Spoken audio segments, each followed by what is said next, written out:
বিতর্ক আর জল্পনাকে পাত্তা না দিয়ে ২৭ জুন আন্তর্জাতিকভাবে মুক্তি পেয়েছে অভিনেতা দিলজিৎ দোসাঞ্জের আলোচিত সিনেমা সর্দারজি ৩।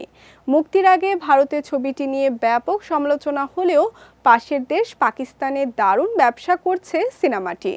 ভারতীয় গণমাধ্যমের এক প্রতিবেদনে জানা গেছে, মুক্তির প্রথম দিনই ছবিটি আয় করেছে প্রায় $৫ লাখ, যা পাকিস্তানে মুক্তিপ্রাপ্ত ভারতীয় এবং পাঞ্জাবি ছবিগুলোর মধ্যে অন্যতম সর্বোচ্চ আয়।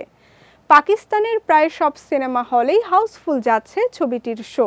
এই সাফল্যে উচ্ছ্বাস প্রকাশ করেছেন দিলজিৎ। নিজের সোশ্যাল মিডিয়ায় তিনি লিখেছেন, সব সিনেমা হল এরই মধ্যে হাউসফুল। দর্শকদের কাছ থেকে খুব ভালো প্রতিক্রিয়া পাচ্ছি। সিনেমা হলে যান এবং ছবিটি দেখুন।